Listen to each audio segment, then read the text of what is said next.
este acto va a ser la de ir guiando el mismo y dar paso a las personas que en él van a intervenir. En breve voy a comentarles cómo se va desarrollando este acto y cuando corresponda daré paso a los intervinientes presentándolos como se merecen y haciendo una breve reseña sobre ellos. Este acto va a constar de dos partes. En primer lugar, se va a proyectar un audiovisual donde contemplaremos a través de instantáneas las diferentes ciudades que sirven de escenario a la obra. En el mismo van a escuchar una voz en off con reseñas que esperemos sean orientativas de los hechos y lugares descritos en la novela. En segundo lugar, intervendrán los ocupantes de la mesa, que participarán de manera activa en la presentación en sí de la novela El puesto de la flor. Seguidamente, todos los presentes, si así lo deseáis, podréis participar activamente también preguntando al autor o a cualquiera de los componentes de la mesa cualquier inquietud, duda o simplemente aquello que estiméis oportuno. Pues bien, sin más dilación y reiterando una vez más la gracia por vuestra asistencia, contemplemos y escuchemos el breve audiovisual que nos pone en antecedentes de lo que se desarrolla en el puesto de las flores. ¿Puede por favor bajar la luz para el audiovisual? Gracias.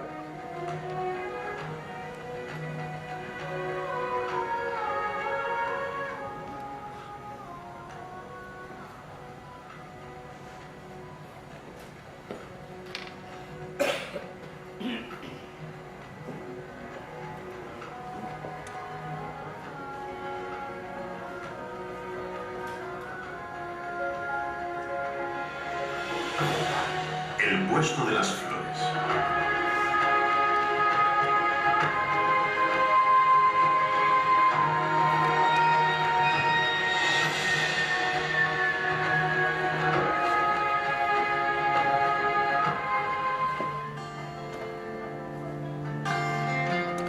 Cádiz, la tacita de plata, con más de 3100 años de historia, volverá a ser testigo de una más.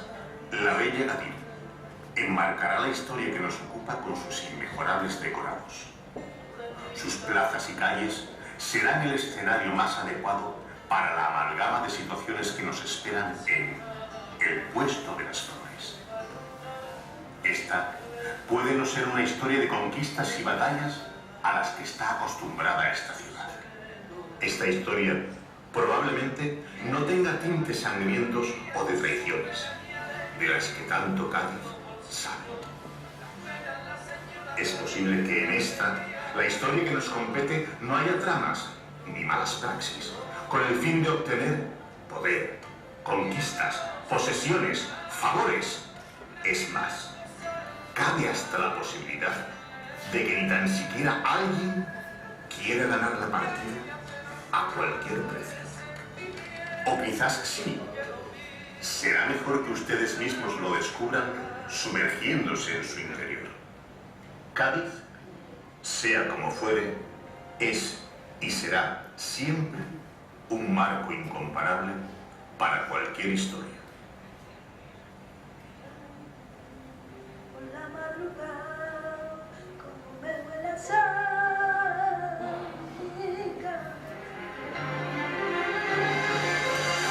Sevilla será, o más bien habría que decir, Sevilla y Triana serán otros escenarios importantes donde este viaje se desarrollará.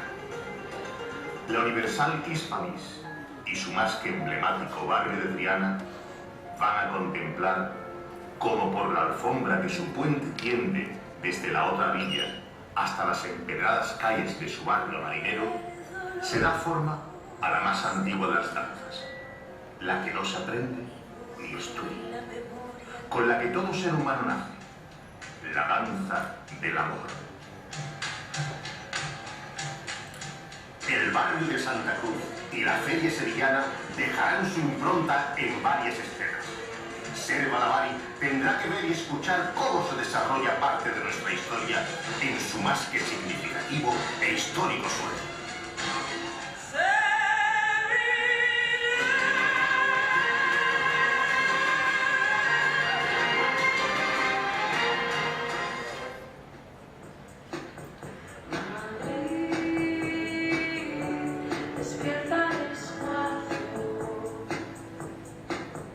Madrid.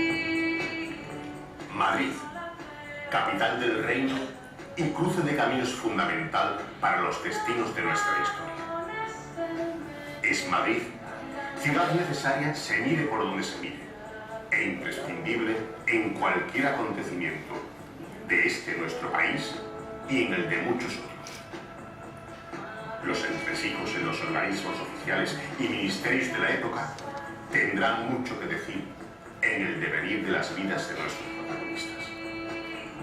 Punto neurálgico de nuestro país, Madrid será también un punto muy representativo en todo lo que acontecerá. Donde el mar no se puede comprimir, donde regresa siempre el fugitivo, pongamos que habla de Madrid.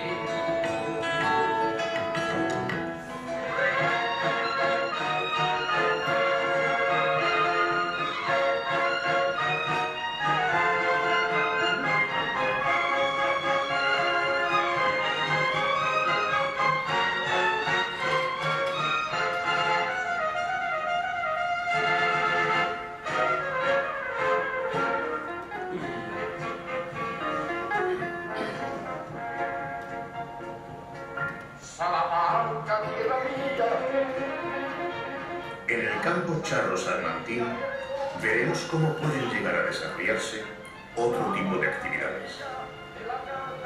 No solo en esas latitudes se cría buen ganado bravo, porcino y magníficas dehesas llenas de riqueza natural. El ser humano es el único animal capaz de desarrollar mal entre tanta belleza y esplendor. Los muros de su ilustre casino y los de algún cortijo escondido en las profundidades del campo bravo serán testigos mudos de cómo puede amasarse el declive de personas con deseos.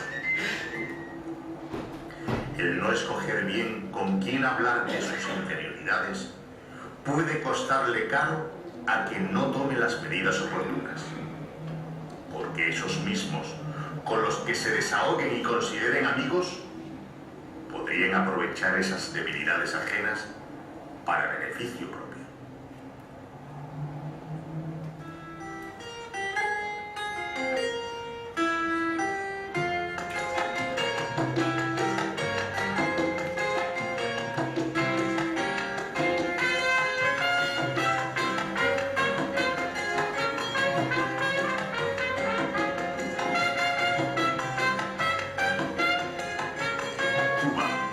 La isla del Caribe, que en su memoria guarda el paso y el peso de muchos más desatinos humanos.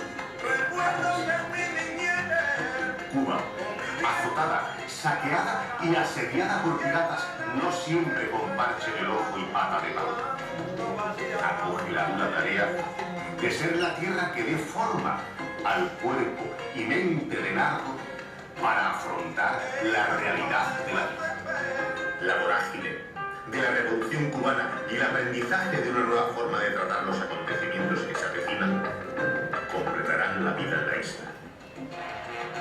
Intentar no sucumbir a los encantos isleños y saber canalizar los deseos más internos del ser humano son algunas de las muchas asignaturas a aprobar. Los negocios, como la vida, no deben tener fisuras. Máximo cuando el camino a seguir estará lleno de socavones y pantanosas ciénagas que no van a hacer de este un sendero nada agradable. La proximidad de Miami y el éxito de la Revolución Cubana harán que nuestra historia se traslade a las supuestamente afables tierras de la Florida americana.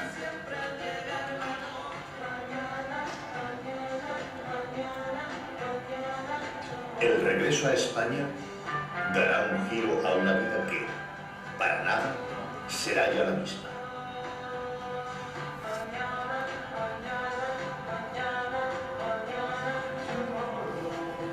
Las tramas son continuas, al igual que sus desenlaces.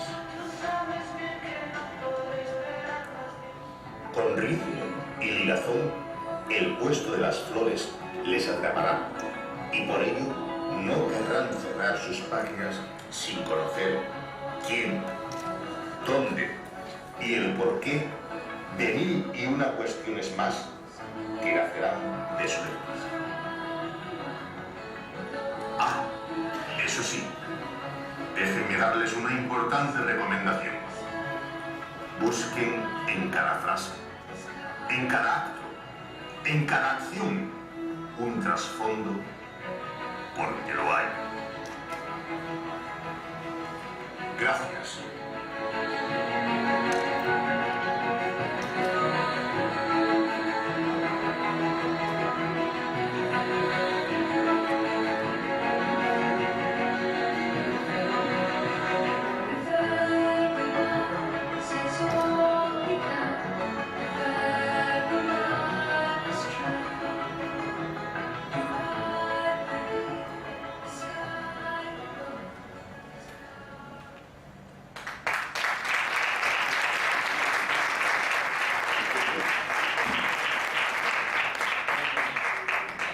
Bien, pues ya estamos en situación. Breve, conciso y descriptivo. Excelente trabajo. Destacando la música perfectamente interrelacionada con cada lugar donde se va a desarrollar la acción. Seguidamente, y dando paso ya a la presentación en sí de la novela, es un privilegio y un honor poderle presentar a Felipe López Patricio. Felipe López Patricio es natural de la Dehesa, Río. Lleva toda la vida en Huelva y actualmente es el director del CIS, Coach in Solutions. Perdón por mi inglés, de la muralla de Bellavista afuera, que es una empresa dedicada a la formación. Es actor de doblaje y ha prestado su voz para todo tipo de actos, discos y presentaciones. Colaborador en prensa escrita, en cadenas de radio y televisión. Es la persona que ha puesto la voz en off a la narrativa del audiovisual que acaban de ver, para iniciar esta presentación del Puesto de las Flores. Íntimo amigo del autor, hoy tiene bien acompañarnos en este acto para hablar acerca de su visión sobre Raúl Delgado Manzano. Invitándole a recibirle con un caluroso aplauso, le cedo la palabra a Felipe López Patricio. Muchas gracias a todos. Y permítanme que lea unos folios que tengo preparados, porque no quiero que se me olvide nada de lo que tengo y lo que quiero decir de Raúl, de mi chacho. Nace Raúl Delgado Manzanas, nace en Minas de Río Tinto el día 26 de septiembre de 1966. Entre el barrio del Valle y Alto de la Mesa, donde vivían sus abuelos, crece jugando, casi siempre, a la pelota.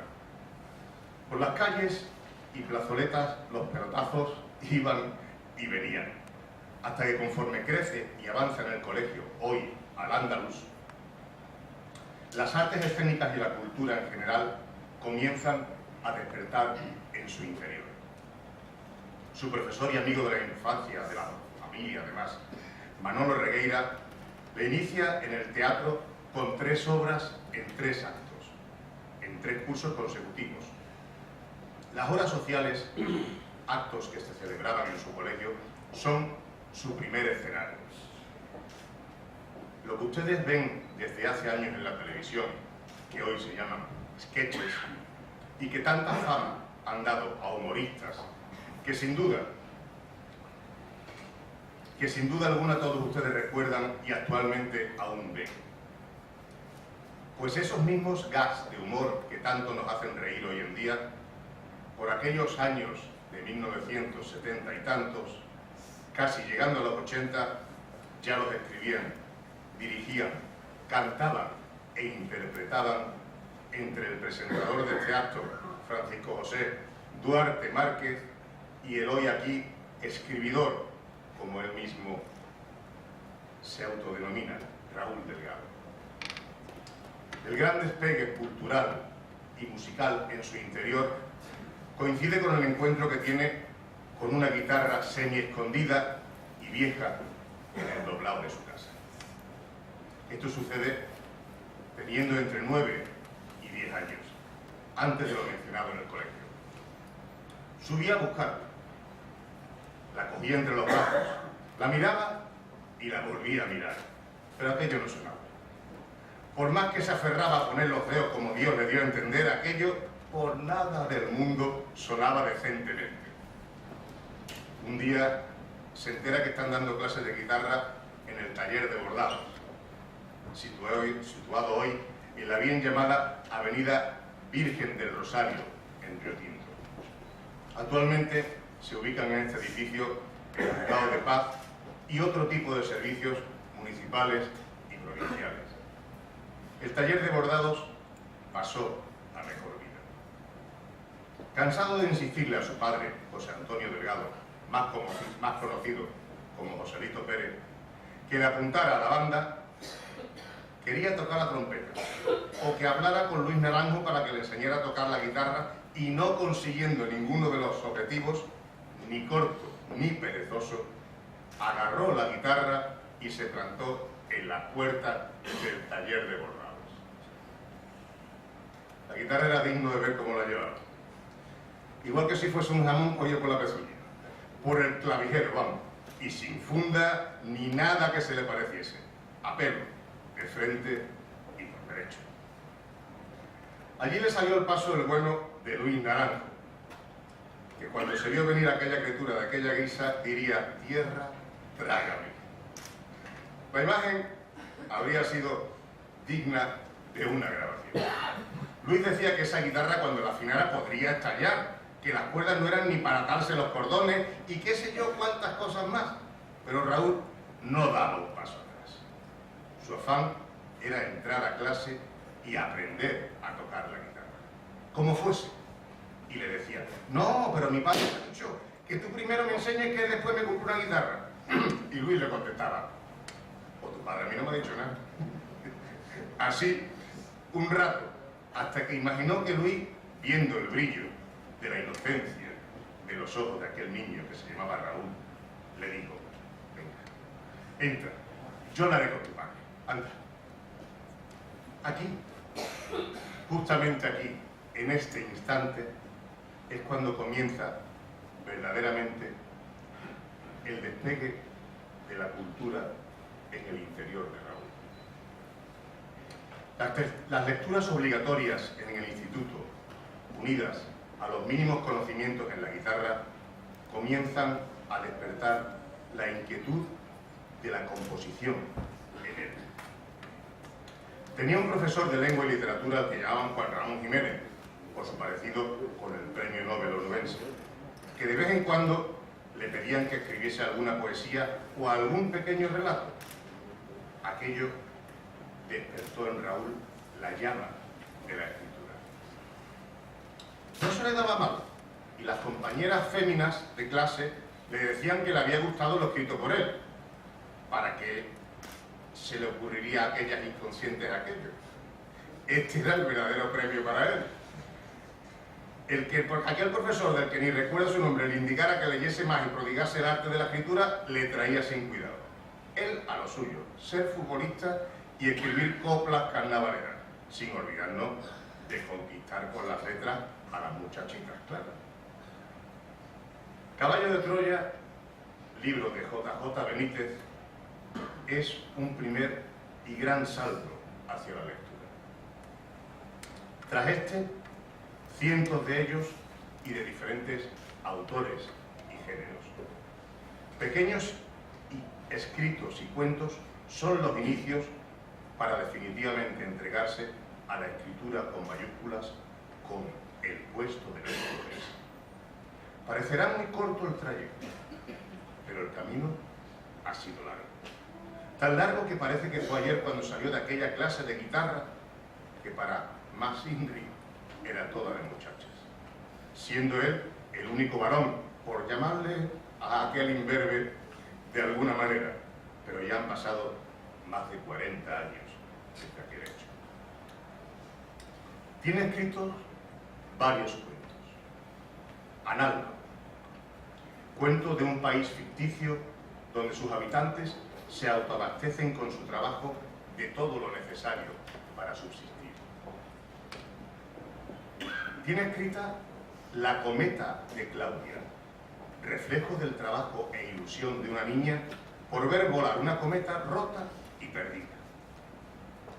También ha escrito El primer partido, Fábula que cuenta cómo los animales son los verdaderos creadores del fútbol. Ninguno está publicado. No es barato autopublicar. El musical Corazón de Tiza es la historia de amor entre dos niños que estudian juntos, se enamoran y la vida los separa. Espera que pueda presentarse en breve. Actualmente se encuentra inmerso en un viaje al interior de su yo. Toda vez esté plasmado en escritura, tendrá el título de La Estación. Será un escrito breve, que reflejará un viaje a lo más profundo de su foro interno. Raúl sigue creyendo que los sueños, apoyados en el trabajo, se convierten en realidad. La fantasía es su compañera inseparable para este viaje al que algunos llaman vida. En su mente no entran algunos parámetros que el ser humano considera imprescindibles actualmente para la subsistencia. La comunicación, esa gran olvidada por muchos, es la religión que más practica. Su catecismo, el respeto. No conoce la envidia, no tiene intención ninguna de reunirse con ella. Amante de la cultura, cree firmemente que la falta de libertad es la mayor de las trabas con la que ésta se encuentra en su camino hacia cualquiera de sus expresiones. Para él, no hay nada como tomar una copa de vino bien acompañado mientras se conversa amigablemente. Sé que guarda cientos de coplas y escritos en carpetas olvidadas, en cajones que no existen. Esperemos que el puesto de las flores no sea el primer, último relato que nos regales, querido Chacho. Y ahora pido un fuerte aplauso para Raúl Delgado Manzanas.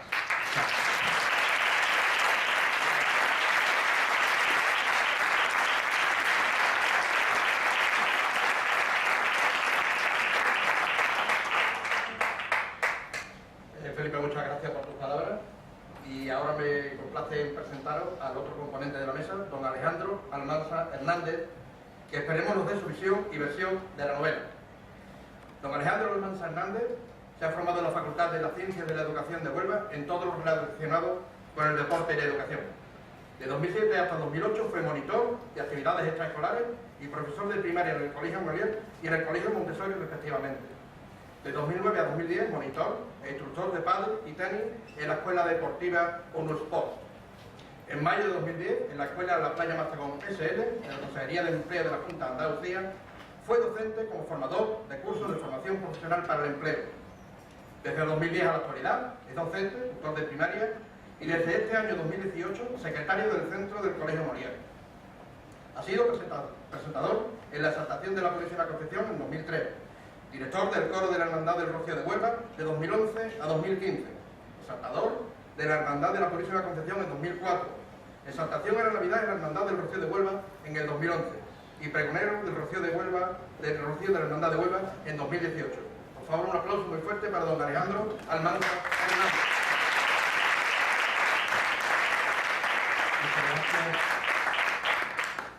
Bueno, yo creo que hoy es un día grande porque hoy presentamos en Huelva una gran obra. Y para mí es un auténtico placer poder ofreceros el verdadero alma de este libro, del Puesto de las Flores.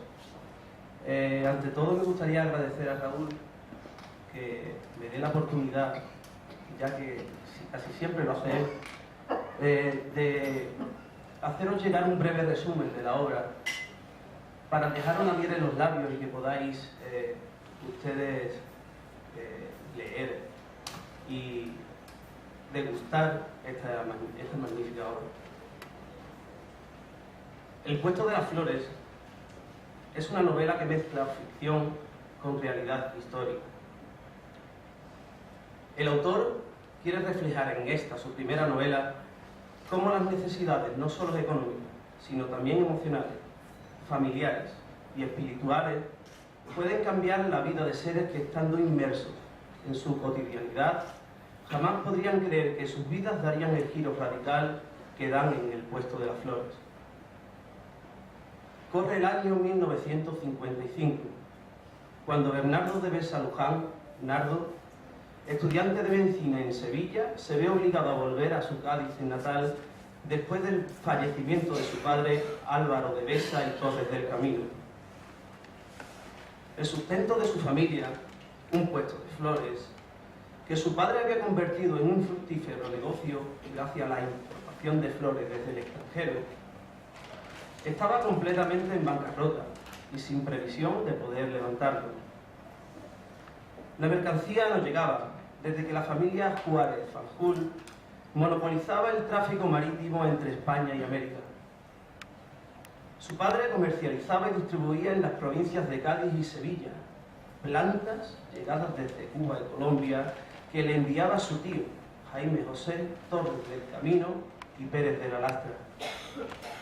Con este, su único tío, y aun siendo único heredero de toda su fortuna, no tenía muy buena sintonía debido a la forma de actuar que tiene en los negocios y en la vida.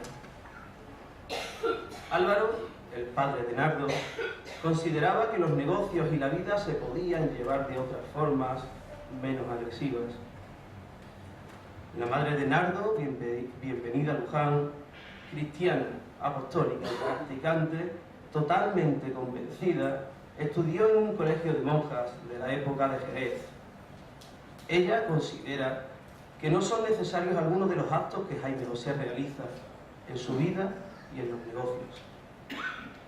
Los padres de Nardo nunca ocultaron a su hijo lo que pensaban acerca de Jaime José. Nardo contactaba con su tío abuelo de tanto en cuando. Este le animaba a seguir con sus estudios y Nardo se limitaba a comentar su vida estudiantil con él. Nardo intenta por todos los medios subsistir y viéndose en cada vez más mermados sus ventas y condiciones empresariales, prácticamente subsisten como pueden su madre y él. Después de tener la idea de ir a Sevilla durante la feria a vender flores por el Real, un antiguo camionero que trabajó para su padre se ofrece para ayudarle, teniendo un accidente en el camino de Sevilla a Cádiz, falleciendo en este.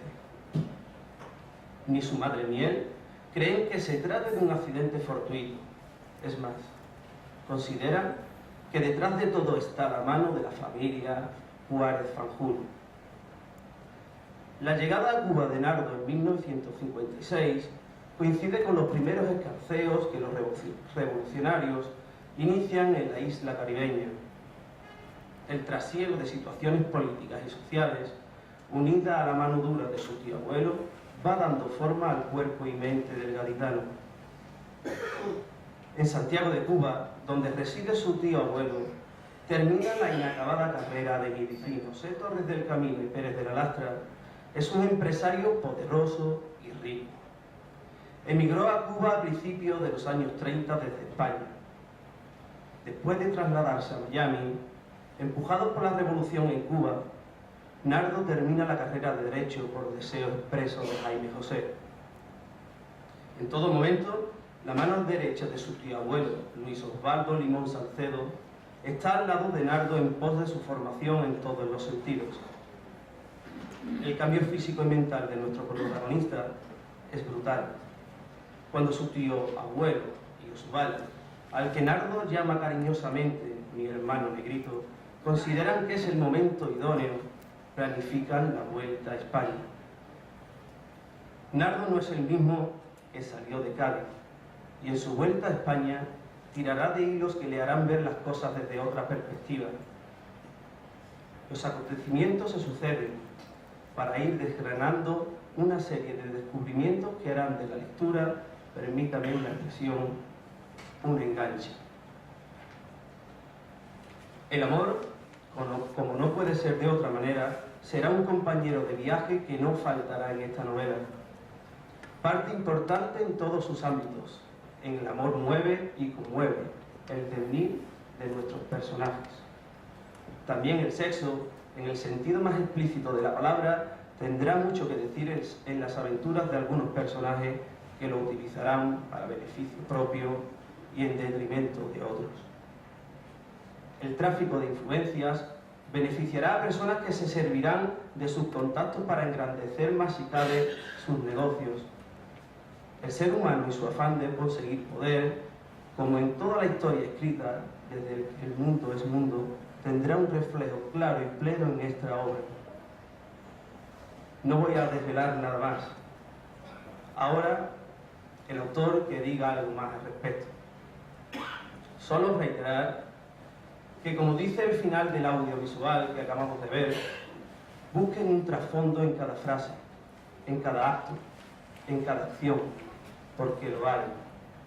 El puesto de las flores tiene todo lo que un libro debe tener para entretenerles, embeberles y retenerles, hasta que ustedes mismos saquen sus propias conclusiones de su lectura. Y como bien dice el título, El puesto de las flores, deshojen cada palabra, cada verso del libro y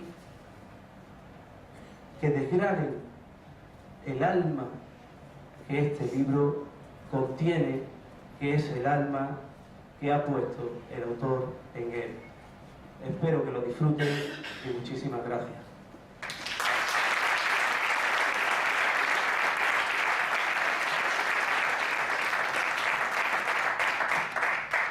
Gracias, Alejandro, por tus palabras.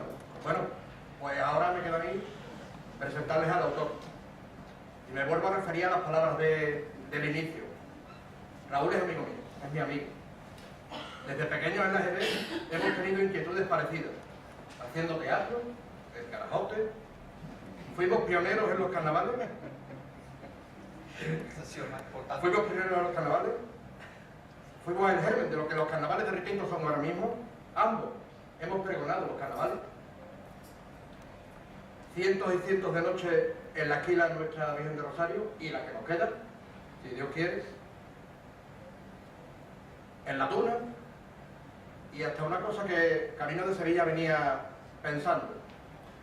Tanto a él como a mí, a él se le fue su padre y a mí mi madre, cuando más falta a lo mejor nos hacía. Pero aquí estamos, tirando para adelante, ¿verdad? Vale, perdón. Para mí es una oportunidad de presentar esta novela cuando me llamó y me dijo ¿tú has escrito una novela? Bueno, me llama Francisco, es la única persona que me llama Francisco. He escrito una novela y quiero que tú la presentes. Yo únicamente digo, mira, no me puedo negar en absoluto. Me tires para lo que necesites. Para mí va a ser un honor, y lo fue, haberlo presentado el día 15 en el Ayuntamiento de Requinto, de nuestro pueblo, y es todavía un privilegio igual de grande presentarlo a la Casa de Colón de Huelva. Diciendo una vez más que es mi amigo, yo me callo y que sea el quien tome la palabra. Es un orgullo, un honor y un placer cederle la palabra a Raúl Delgado Manzana, autor de El puesto de las flores.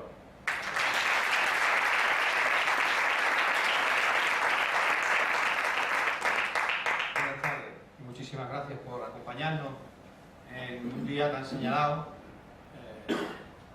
porque verse rodeado siempre es importante, es interesante, es agradable, es un poquito de calor, pero cuando uno en estos lares es Nobel como yo, pues ver personas aquí que a mí me ha enseñado a escribir prácticamente Fernando Espinosa, que lo tengo aquí a mi lado.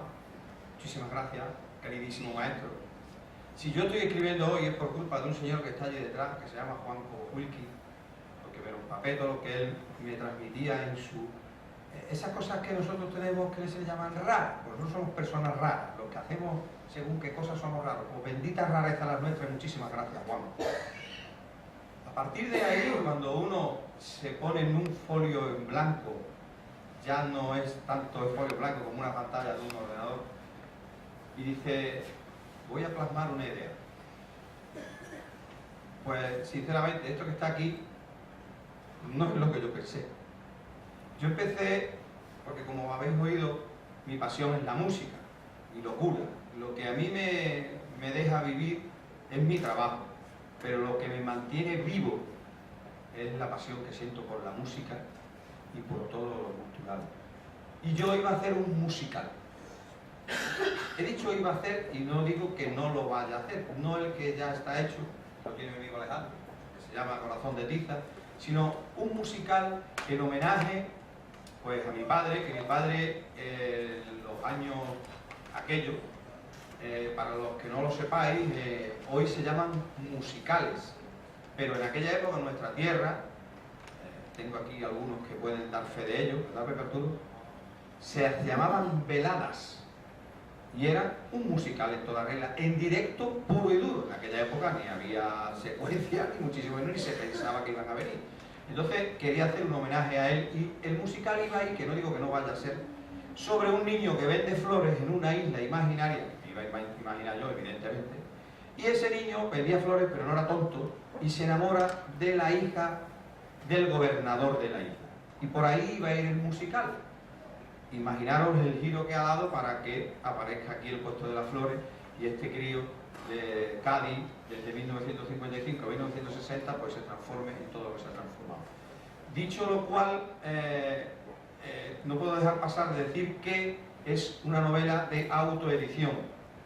O sea, que yo no tengo apoyo económico, el moral me lo dais todos vosotros, pero económico no tengo. Y tengo que decir que es una pena grande que la cultura, y yo supongo que Juan, que me está escuchando, pues suscribirá todas las palabras que digo, no esté más promocionada, más subvencionada, y sin embargo nos limitemos a según qué cosas en según qué cadenas de según qué televisiones. Es lamentable que personas que se dedican a la cultura se releguen a según qué planos, que algunas veces son tan lejanos los planos que ni se ve. Pero este es el país en el que vivimos y en la sociedad en la que nos movemos. Maravilloso, por cierto, mi país, España. Dicho esto, comentaros que cuando yo me pongo a escribir, empiezo a ver que los personajes se me presentan, se me hacen reales, se transforman en carne y hueso. Y entonces me empiezan a crear un problema. Y el problema que me crean es que estoy viviendo cada cosa que hacen. Y eso es duro, es muy duro porque mentalmente te va mermando. Porque consideras que lo que tú estás escribiendo y estás creando está sucediendo verdaderamente. Por tanto, fue un esfuerzo grande una vez ya haberme empapado de la Revolución Cubana. ¿Y que por qué? Pues porque soy un amante de la historia y creo que la Revolución Cubana pues es significativa, ¿no?, en la historia de este planeta. Por lo demás, el desarrollo de la novela, como han explicado mis compañeros, principalmente Alejandro, es el devenir de una familia que decide, tiene que decidir, mejor dicho, no decide, sino que tiene que decidir debido a las circunstancias que se le vienen encima, ajenas a ellos, no son directas, abandonar los pensamientos de la vida se puede hacer de una manera y a tratar el fuego con fuego. Para una madre desprenderse de su hijo y decirle, tienes que irte con tu tío, nada más. Estamos en 1955, cuando ir a Cuba costaba 3 semanas de embarcarte. Y si llegabas bien, si no llegabas,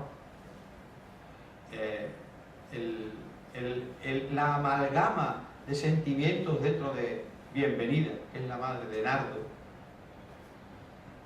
me influye, porque yo tengo madre, y yo también me despegué de mi madre, tuve que ir a trabajar lejos. Por eso os digo que los personajes se me hicieron reales. Cuando uno empieza a redactar según qué partes de la novela y empieza a ver cómo su corazón le late, dice dos cosas: o lo dejo o continúo y ya veremos si el parto marca paso. Pero me hice tan de ellos y ellos se hicieron tan de mí que no tuve más remedio que seguir y aquí está el puesto de las flores. Hoy quiero comentaros que Bernardo de Besa Luján, Nardo, viene en homenaje a mi abuela materna, Esperanza. Mi abuela Esperanza tuvo un hijo que se llamó Nardo, pero en el 1930 y algo en este país no se podía llamar nadie Nardo. Y ella le decía que no dijese que se llamase Nardo, que se llamaba Nardo, que se llamaba Bernardo, porque si no la iban a pelar al cero.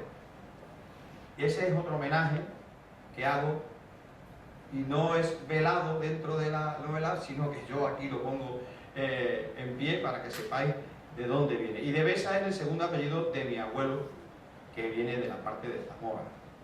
Mi abuelo se llamaba Ángel Manzanas de Besa. Con esto quiero decir que fijaros si hice los personajes míos y los relaté como lo estoy diciendo, que los apellidos, el segundo es el primer apellido de Nardo, el segundo de mi abuelo, y el nombre y este truquillo ya para llamarse Nardo, pues lo quise manifestar por la vida de mi abuelo. Y el regreso a España de esta familia, porque en Cuba es donde él se hace hombre con el mayor y el más amplio sentido de la palabra. Nardo es un niño que su corazón está hecho a base del cariño de su madre y del trabajo de su padre. Cuando va a Cuba le muestran la otra cara de la moneda que tiene cada uno en su vida. Él no entiende por qué tiene que realizar tantísimas horas de trabajo, desde arreglar alambradas, etcétera, etcétera, en el campo, y a la vez no le dejan dormir un poco más, sino que duerme lo suficiente para ir a la universidad. Él no entiende nada, no sabe por qué llega a hacer boxeo, no entiende nada. Nardo no entiende nada. Y la vuelta a España es donde él se da cuenta que le ha valido de muy mucho todo el sacrificio realizado. Pero hay una cuestión que en Nardo no ha cambiado: su corazón. El corazón de Nardo no cambia. El corazón de Nardo tenéis que buscarlo entre las líneas, en las diferentes acciones que él acomete cuando tiene que enfrentarse a lo que su vida le depara. Hoy por hoy sería una realidad cualquiera de las cosas que pasan aquí, porque los personajes yo estoy aquí, yo estoy vivo y soy actual. Por lo tanto, cualquier cosa que se refleja, aunque sea de 1955 a 1960, donde está basada esta novela, hoy, por desgracia, sigue sucediendo. El tráfico de influencia, el enchufismo, el yo estoy por encima tuya porque así lo dice un cargo, o porque así tengo cogida por según qué partes a según qué personas que ostentan según qué cargos. Los devaneos políticos, etcétera, etcétera, están en la mesa en cada noticiero que vemos, ¿no? Por tanto, en 1960 es la vuelta a España y donde empieza a tirar de hilo y intenta, yo no sé si lo consigue porque no he terminado de leer la novela, yo no tengo ni idea. La ha contado Bárbara Alejandro, pero yo no tengo ni idea, de verdad. Entonces no sé lo que sucede ahí. Lo que sí sé es lo que sucedió dentro de mí, que sentí una gran satisfacción al terminar la novela, que yo lo que os puedo garantizar es que la hice desde lo más profundo de mi corazón, y que además cuando yo estaba escribiendo no sabía ni cómo me llamaba, ni dónde vivía, ni qué hacía. Si ustedes sois capaces de introduciros en la novela de esa forma, yo me daré por satisfecho. A partir de estos momentos me pongo a vuestra entera disposición para que me preguntéis lo que os parezca, siempre y cuando no sean los reyes godos que se me han olvidado. Lo siento, Fernando, hijo. Lo siento, querido mío. Lo estudié, lo expusimos, tú me diste la probada y yo ya... No, muchísimas gracias.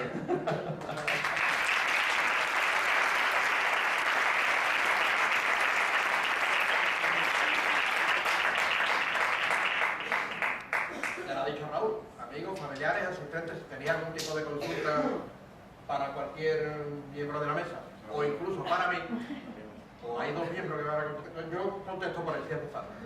Lo que queráis, si no, no veo manos arriba, a la de una. Si no os importa, mirad, antes de que me lo pregunte, Francisco, ya ha dicho Felipe que estoy inmerso en un pequeño relato, pero aprovechando que tengo aquí a dos personajes, porque son dos personajes que están aquí, mis niñas, las dos que están ahí son mis niñas, son mis vecinas, pero son mis niñas. Ahí está la protagonista, son las dos, las protagonistas de La cometa de Claudia, son ellas dos. Le voy a dar una sorpresa.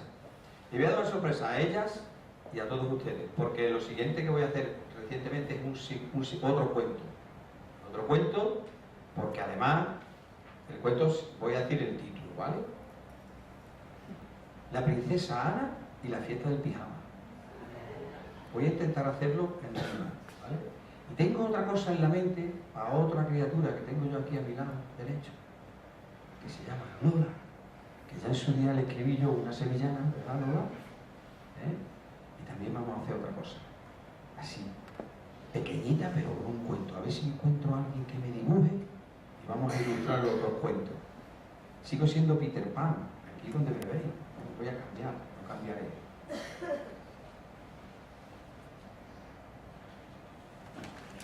Bien, pues lo siguiente que nos queda deciros que vamos a tener un stand fuera puesto donde vais a poder adquirir la novela El puesto de las flores, que el autor muy gustosamente les va a firmar y les va a dedicar. Queremos hacer también una información. Vamos a hacer un receso en el tema de las presentaciones hasta el mes de marzo del año próximo, donde las retomaremos y se comunicarán oportunamente dónde se van a producir y en qué fecha, ¿de acuerdo? El autor también se va a complacer en invitaros a una copa de vino gentileza de las bodegas Quinto Centenario de Bollullo y en salones de celebración al Cortijo de Bollullo ahora cuando terminemos el acto y pasemos ahí al hall de entrada. Por mi parte, deciros que estamos llegando al final del acto. De nuevo agradeceros la presencia y entre todos vamos a conseguir que el sueño, la ilusión, la dedicación, el amor y el dinero que Raúl ha invertido en esta novela valga verdaderamente la pena. Nos vemos en el puesto de las flores. Gracias a todos.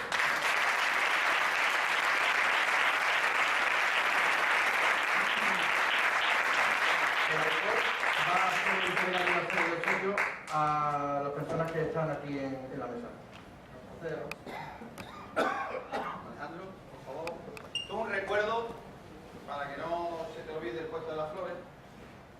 Esa, cuidado. Apóyate, apóyate. Sí, papá. Doy fe, doy fe.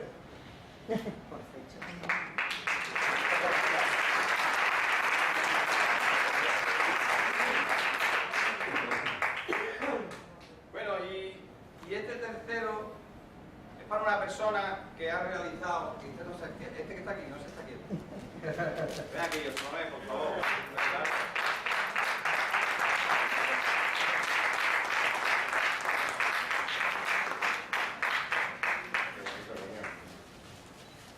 Está muy bien envuelto porque es muy delicado. Un libro con una flor.